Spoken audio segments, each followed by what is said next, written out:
11 mysteries that turned out to be not so mysterious. Number 1. DNA technology revealed that Sherri Papini was kidnapped by Sherri Papini. 3 weeks after Sherri Papini's November 2016 disappearance from Shasta County in Northern California was reported, she was found along a highway some 140 miles away. Injured and shaken, she said she was captured by 2 Hispanic women who tortured her, held her at gunpoint, branded her, and locked her in a closet. Authorities searched for the kidnappers for 4 years. Meanwhile, Papini received more than $30,000 in victim compensation funds from the government. When investigators finally cracked the case in 2020, the results were just as shocking as they were conclusive. DNA testing of Papini's clothing proved that her former boyfriend, James Reyes, had been with her during the kidnapping incident. When confronted, he confessed to playing a role in Papini's planned kidnapping hoax. Supposedly running from an abusive relationship with husband Keith Papini, she made her way to Southern California to stay with Reyes. When she arrived, she had cut her hair, was visibly injured, and asked him to brand her to make the story more plausible. His cousin corroborated the story, telling authorities he had seen the blonde young woman in that area of Southern California. After phone records, gas receipts, work schedules, and toll records proved that Reyes was telling the truth, Papini still refused to admit she had staged the event. It wasn't until she was formally charged in March 2022 that she pleaded guilty to the false kidnapping scandal. Keith Papini filed for divorce and custody of the couple's 2 children. His wife was sentenced to 18 months in prison. She also had to pay almost $310,000 in restitution fines. Number 2.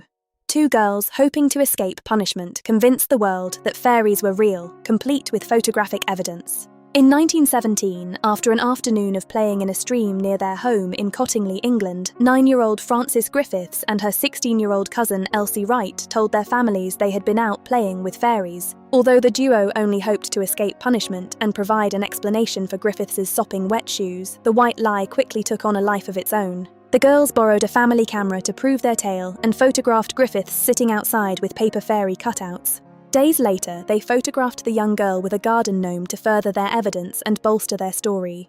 Wright's mother shared the pictures with the Theosophical Society in Bradford 2 years later. The president of the society, Edward Gardner, was entranced with the novelty of the photos and caught the attention of Sherlock Holmes creator Sir Arthur Conan Doyle. Doyle, a spiritualist intent on proving there was a magical realm, had the photos examined before publishing them in the Strand magazine.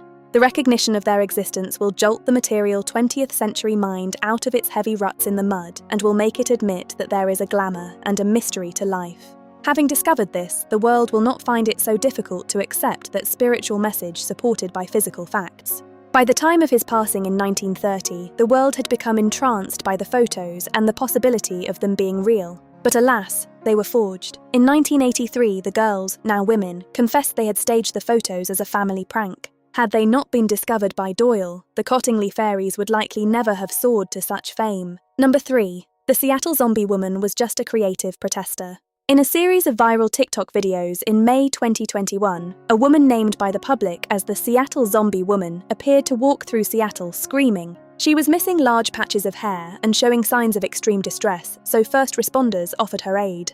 Amateur sleuths scoured the internet for more than a year. Eventually, YouTuber Rebecca MS appeared to have solved the case. She came across the social media page of Kimberly Kasai, who had posted pictures of herself in the exact makeup.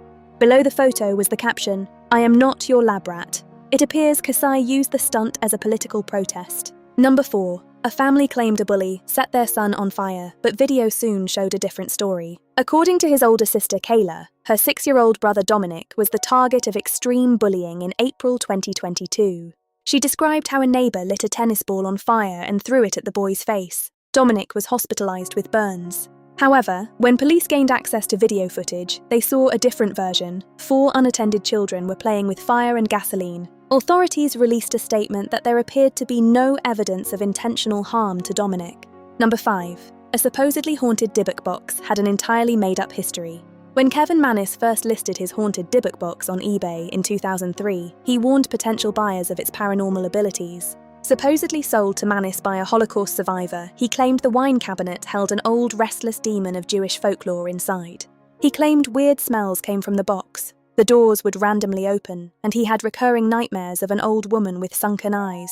The box changed hands before landing in Zach Bagans' collection. He claims it's his paranormal museum's most haunted object. When rapper Post Malone visited the museum, fans connected his visit to recent accidents, furthering the curse narrative. However, in 2015, Mannis confessed the whole thing was a hoax. He had purchased the box at a yard sale from a lawyer, not a Holocaust survivor.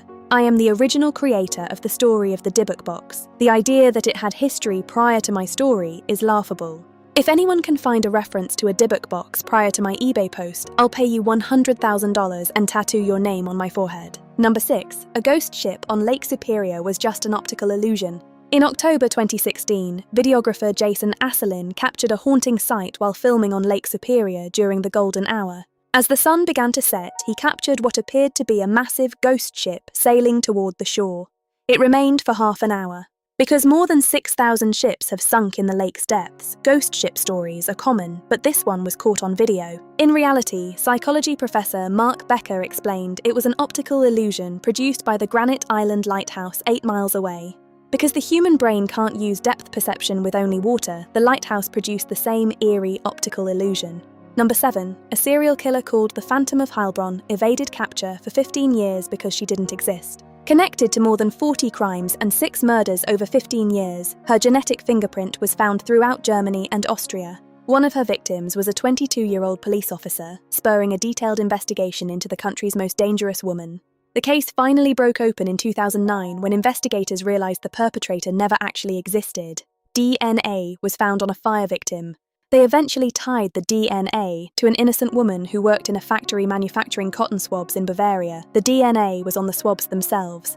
Number 8. Witnesses claimed the USS Eldridge teleported from Philadelphia to Norfolk and back during World War II. Carlos Miguel Allende claimed he saw the USS Eldridge suddenly disappear from Philadelphia and briefly appear in Norfolk, Virginia. When it returned, many sailors suffered from insanity or were fused into the ship with limbs stuck inside the metal. The con artist sent an annotated book to the Navy, complete with notes from 2 humans and 1 extraterrestrial. The Navy made 127 copies. Later, Navy electrician Edward Dudgeon explained that both ships had equipment to scramble magnetic waves, making them invisible to radar. The green glow was most likely St. Elmo's fire, a phenomenon where plasma causes a fiery blue-green glow in an electromagnetic field. Number 9. Lost Boy Larry, who broadcast over a CB radio, was declared a hoax. In 1973, a 7-year-old named Larry began broadcasting over a CB radio, saying he and his father were in a car accident in Red Rock Canyon. More than 150 people searched, with 3 airplanes and a helicopter. After a week of conflicting stories, the incident was declared a hoax. Number 10. Footage appeared to show a time-travelling woman holding a cell phone in 1938, but she wasn't. In footage from 1938, a woman appears to be talking on a cell phone. She drops her hand and continues walking, just like modern users. A YouTuber claimed the lady was his great-grandmother Gertrude Jones, testing a DuPont wireless phone, but this was disproven. The object is most likely a type of hearing aid that had been around since 1924. No time travel required. Number 11. The smiley face killer is actually drunk people falling into rivers. From 1997 to 2008, bodies of young men washed up along rivers. All were near a graffiti smiley face, leading to serial killer theories. 2 retired detectives believed the slayings were conducted by a group leaving smiley faces as a signature. However, the FBI concluded these were alcohol-related drownings. Most instances appear to be tragic accidents, not the work of a serial killer. Sometimes the truth is less mysterious, but just as fascinating. Thanks for watching.